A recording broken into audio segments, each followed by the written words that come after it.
Welcome to Healthy Hearts, Healthy Minds, and today we're going to be talking about something very different. We're actually not going to be talking about mental health, which I usually do, but we're going to talk about an infectious disease called Q fever. Now I have with me today Heather. Hello Heather. Hello Diane, how are you? I'm great, yourself? Oh, very fine. Excellent. So Heather, just tell us a little bit about yourself and your background to start with. Okay, well, I'm a health professional. I'm an RN and I'm a midwife, and I've been a midwife qualified since 1970, so quite a long time.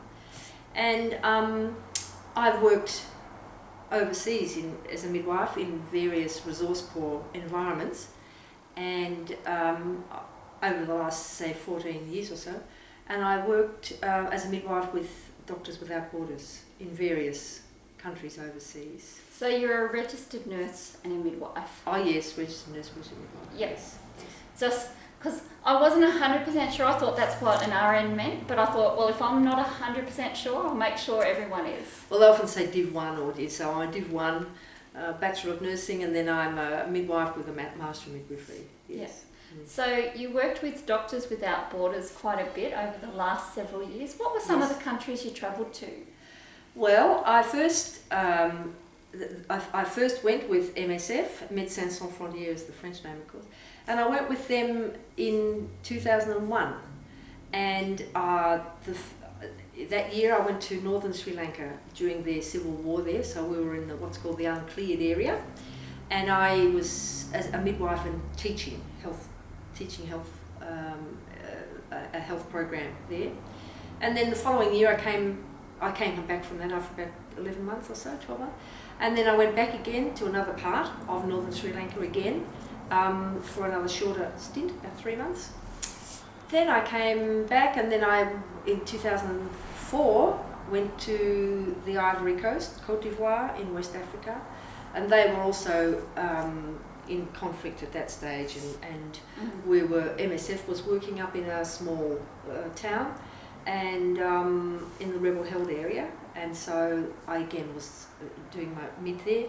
So I did that I did three stints there over a period of a couple of years. Then I came back, and then I went to Nepal, southern Nepal, in a very small place called Gaur, G-A-U-R, right on the border with India. Very hot place, very, very poor, and very challenging really. Then from there, came back and then went to South Sudan in 2011. Yeah. And I had the great privilege of being in South Sudan when it became South Sudan. So it's the youngest country in the world. Ah. And I was there when it was proclaimed a new country. So that was a great experience, you know. Then I came back from that and went off to Somalia for a short stint to just do some teaching in Mogadishu. And that's about, and then I did a very short one last year, not with MSF, but a very small NGO in the Philippines, where the typhoon had been through, just doing a bit of work there. Yeah. So you've been to many different countries across the world in your time with Doctors Without Borders. Yes, I've been very fortunate. It's been a wonderful experience. What a great experience. It really was. It was just wonderful. Yes. And you mentioned you'd had malaria a few times while you were there? Yes, I've had malaria 4 times, and I came down with malaria in West Africa, in Côte d'Ivoire, and never really took it seriously until I got it myself. And then, yes. And so after that, I had another 3 episodes over the next 2 or 3 years, because I did go back and forwards to the Ivory Coast even after I finished working. I had a family there, and so 4 times. Yeah. So how did you view malaria differently after you had it compared to before you had it?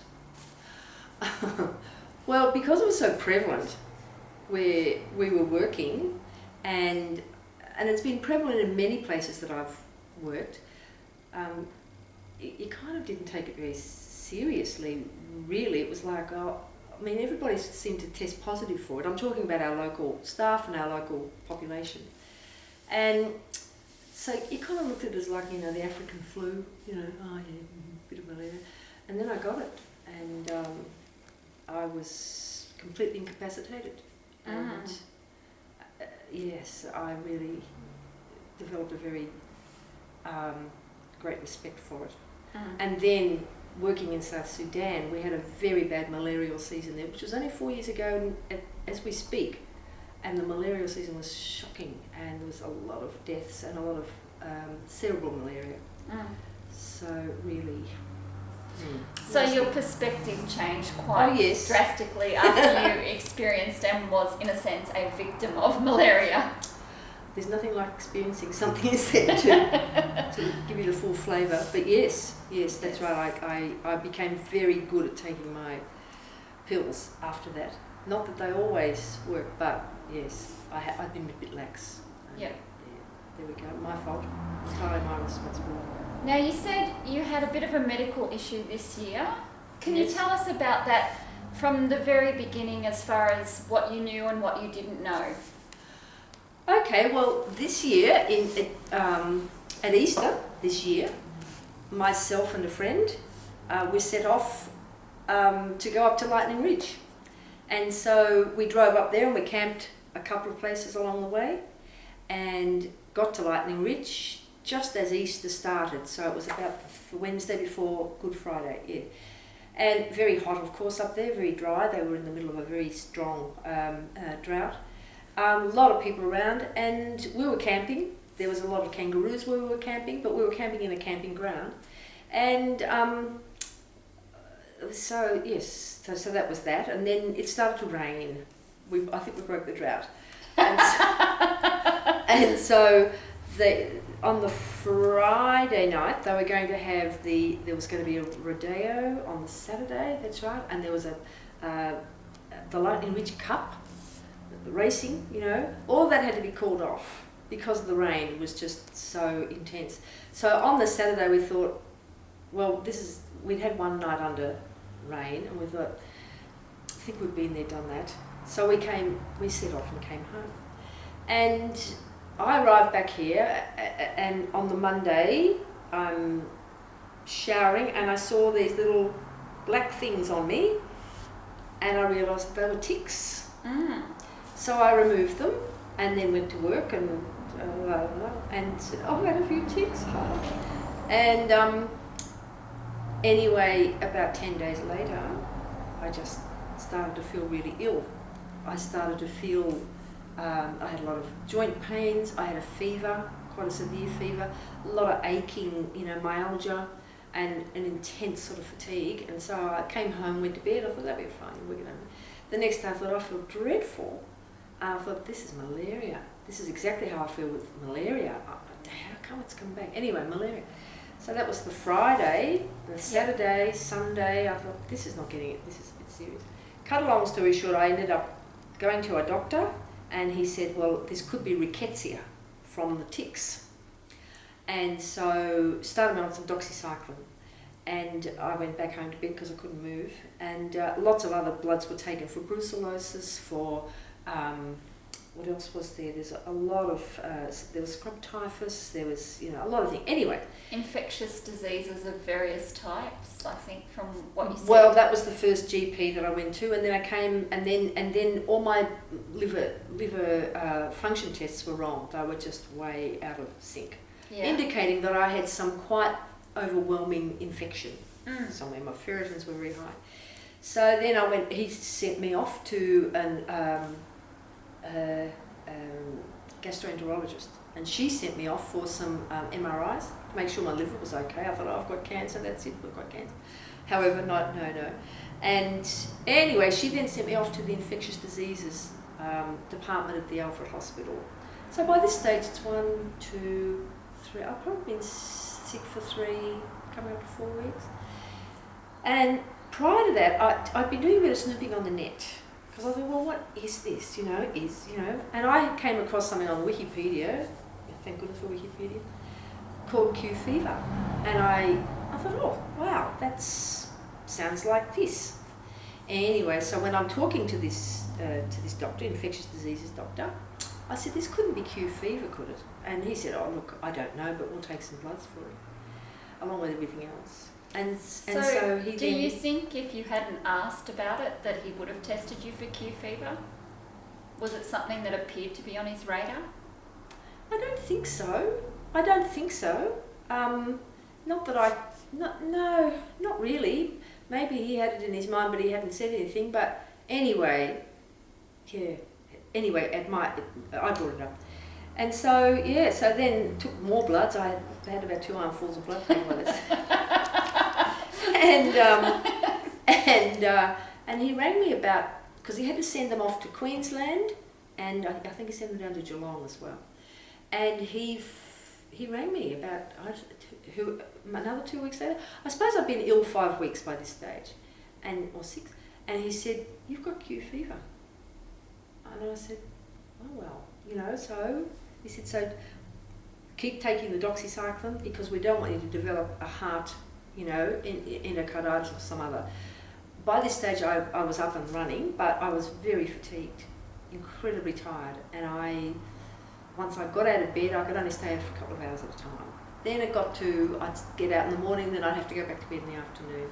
Anyway, I mean, now I'm okay. I still get a bit weary at times.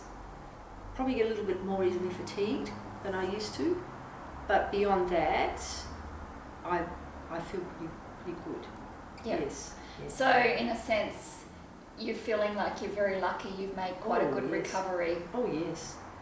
Oh, yes. I have to go back and see him for one more time in December, middle of December. Again, further bloods were taken just again to review that for rickettsia, for Q fever again, just to see, I suppose, what the tejas are or something, whatever that, and really just to make sure that I'm back on track. Yeah. My LFTs are fine now. My liver function tests appear to be fine. So Yeah. I think I sort of dodged a bullet in a way, to be honest. So I've been very lucky because since then I've joined a Facebook group, and the stories that I'm reading there really, there's some very sick and debilitated people out there, and it's just something that I'd never heard of until this year. Yeah. Was it Bart Lillen? Is that the name of the person who started that group? Do you know? Oh, good question. It could be. Oh, I'd have to look it up. I'm not sure. So I think people can find the group just by Googling in Facebook. Oh, you just go on Q fever. Just put up Q fever in Facebook. You'll find it. Great, because I'm sure there might be others that would be interested in that support group or Yes. learning about what it's like for victims of Q fever. Yes. Well, there's certainly going by what I'm reading on there. There's some people really suffering out there, And I mean, two of the things I suppose that I found really quite shocking about Q fever, apart from the fact that nobody knows anything about it, but also that it's a biological weapon of war, and it is a very disabling disease. As I remember saying to the doctor at the time, I said, "Look, all anybody has to do is to just spray a bit of it over Melbourne and they can just walk in, because you can't move. You just can't move. It's really totally debilitating." Yeah. Yeah, I really appreciate how you've shared with me how bad, and how much it was worse than malaria for you in the long term. Yes, it was worse than malaria. It's the sickest I've ever been. And I really thought at one stage that I was never going to really recover. And so I thought maybe this is what chronic fatigue feels like. And if this is what chronic fatigue is, this is not a life. I can't move. Do anything, and I was really quite distressed at one stage and quite worried, However, I'm pretty tough, so there we go. And how survived. How long have you worked within the health industry? Oh, I started my nurse training in 1966, so I'm in my 50th year of nursing. Wow, 50 years of nursing. Nearly, in it'll be the 50 health years. industry. Yeah, it'll be 50 years next April. Do you have any vague recollections of Q fever before this? Never. I'd never heard of it before this. I'd never heard of it until I was doing a bit of snooping around, and then the ID doctor said, "You've got Q fever." So did you just put in a list of all the symptoms you had, and is that how Wikipedia Like, I how did think- that end up Yeah, throwing that up there for you? look, it was a series of sort of, I think I probably started looking up ticks, and then from ticks, what can you get from? Then I looked up rickets, these things, how you just, when you're researching, you sort of jump from one thing to the next, so ticks, and then rickettsia, right, rickettsia, Q fever, Q fever, and then I read it out and I thought, oh, that's interesting. Did you ever work within farming areas or country areas, just out of curiosity? Yes, I was raised on a farm. Yeah. I'm a farm girl, and we had dairy and a few sheep for eating. So I was raised as I left the farm when I went nursing at 17. So, but there was nothing about it in those days. Yeah. Mm. Yeah, so 50 years on, hopefully the education is improving, although I have heard of people who've lived and worked on farms and not heard of it. So it's quite actually, I think, significant that it seems like nobody really knows about the risks of it, and yet here you are. If you hadn't asked about it, perhaps you would have been like the 9-year-old on Landline who she I don't know if you saw the Lateline episode. You were telling me a little bit about it earlier, but I didn't see that actual episode. No. She was 9 years old and she contracted it, and she died at 19, undiagnosed. She was actually diagnosed with chronic fatigue. And 10 years later, just because of a certain conversation her mum happened to be having with a paediatrician in Melbourne, they actually said, well, was she ever tested for Q fever? And so, this girl in that 10 years would have gone to so many specialists, so many doctors, and yet there she is dying of a mysterious disease, and nobody thought to test her for Q fever. And when they tested her tissue, she did have Q fever. That's what she died of. And so, I find it really interesting that, this disease, it's actually so debilitating, and yet we do seem a little bit like what you thought about malaria before you had malaria. Oh, yes. We kind of ignore it, Yes. and we think it's not that bad. And yet, like so many things in life, you have to go through something to really appreciate how bad it can be. Oh, yes. I mean, one of the first things that everybody said to me was, sure it's not Lyme disease, because Lyme disease is another illness that comes up quite a lot in conversation in Australia, and there's still this, you'll have some people say no such thing, and you'll have others saying, well, yeah, sorry, but I've got it. However, again, I was tested for Lyme disease, and it wasn't Lyme, and I knew it wasn't anyway, because going from what I'd read, it wasn't the same. I didn't have the type of skin redness that you get. So I just knew it wasn't Lyme. I didn't know what it was. I thought scrub typhus, is it, I don't know what it is. It's not nice. Yeah. And the tick bites are still as toxic now as, just about, as when I first got them. So when you say they're just as toxic, what is it that they actually cause you now?